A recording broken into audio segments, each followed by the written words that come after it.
Ohio, everyone. Good morning. Welcome to the first episode ever of Kanpai EDU. I am your host, Alex, and I just want to start off with going over the different types of sake. I know that especially for Americans, we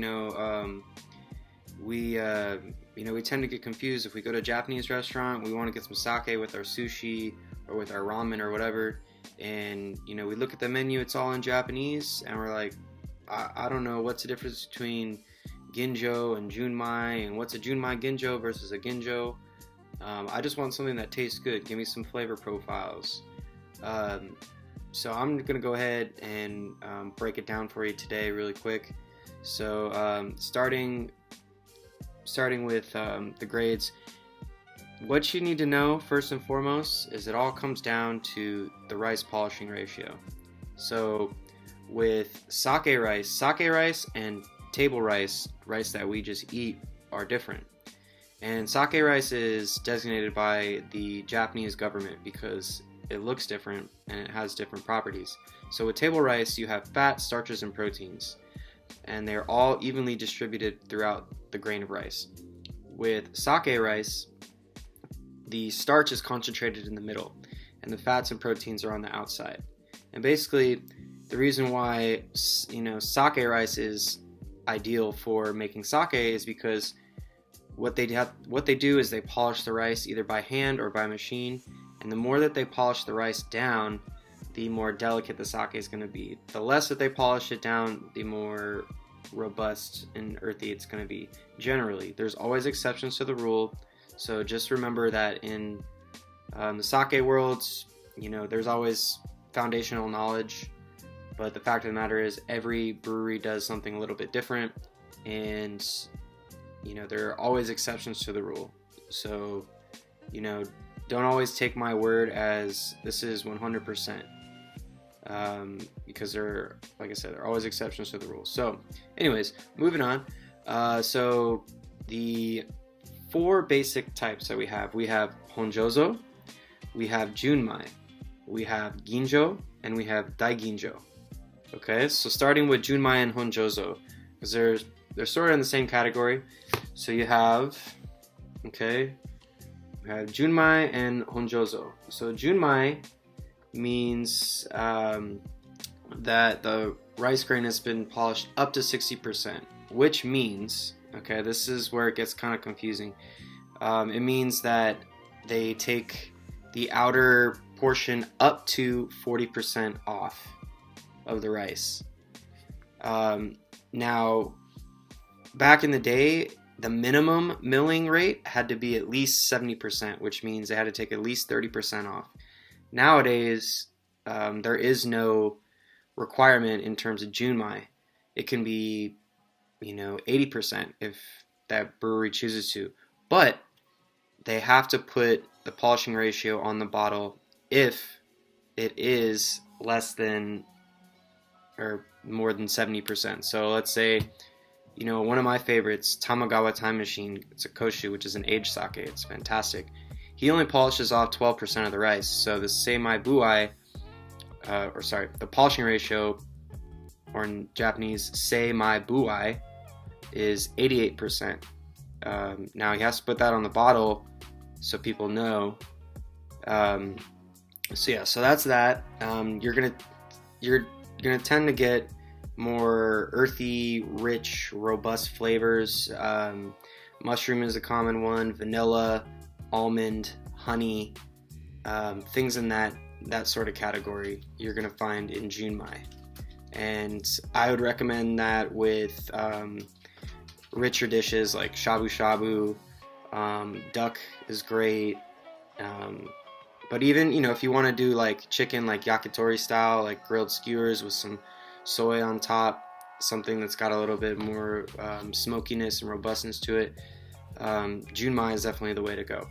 So then you have honjozo. So jozo is distilled alcohol that is fermented from sugarcane. And basically, honjozo is a junmai that has distilled alcohol added to it, and what that does is it enhances the flavors and the aromas of the sake. but they can only add about, as maximum, they could only add 10% of distilled alcohol by weight of the rice that they used. So let's say they use 660 pounds of rice to make one batch of junmai, then they could only add up to 66 pounds, I guess, of distilled alcohol at the most. And Honjozo does have a milling rate requirement, and that's between 70% and 60%, as you can see here. So you might get a Honjozo and it might say 65% on there, or it might just say 70, but you'll never see a Honjozo that says 85%, for example. Okay, so then we have Ginjo. Now what, really threw me off at first too is when I, go into like sushi restaurants and stuff, I'd see Ginjo, but then I'd see Junmai Ginjo. So you have Ginjo, which the polishing ratio is between 60 and 50%. And so compared to Junmai or Honjozo, this is going to be more medium bodied. So when you think in terms of wine, like Junmai is your full, Junmai and Honjozo are your full bodied, reds or whites.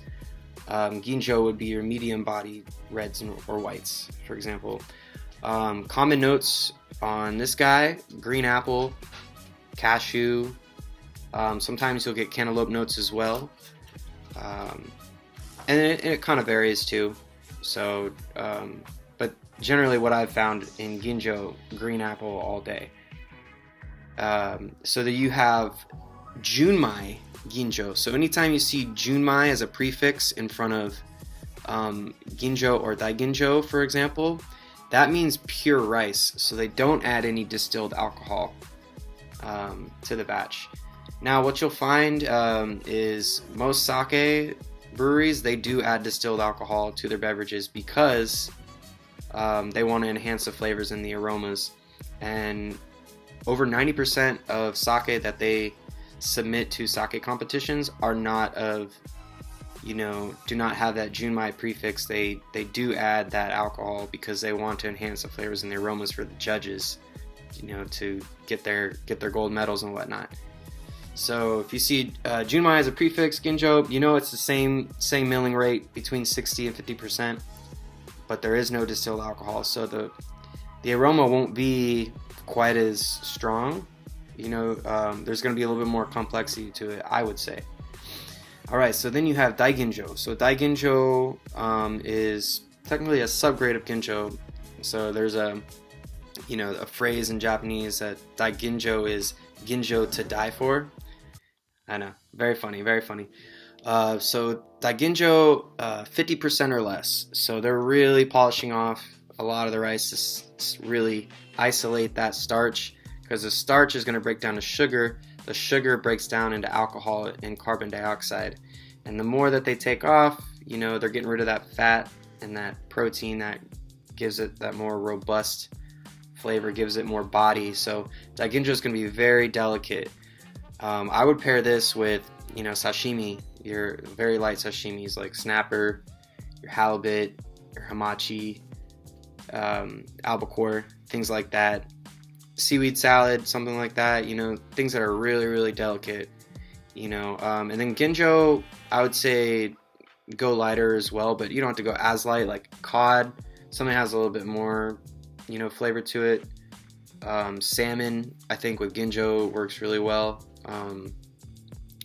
But just, you could kind of play around with it too. There's not necessarily a terrible pairing. It's not going to like ruin your meal or anything, but these are suggested pairings in general.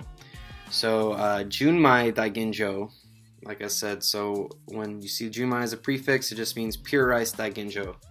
And again, you're not going to see too many Junmai Ginjo or Junmai Daiginjo. That's a smaller percentage of the market.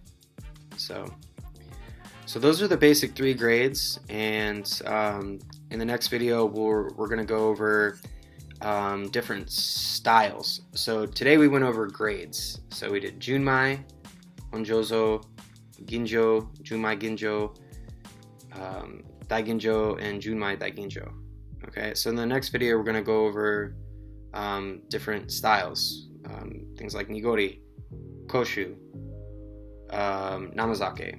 So look forward to the next video, and you guys have a great day. Thank you. Kanpai.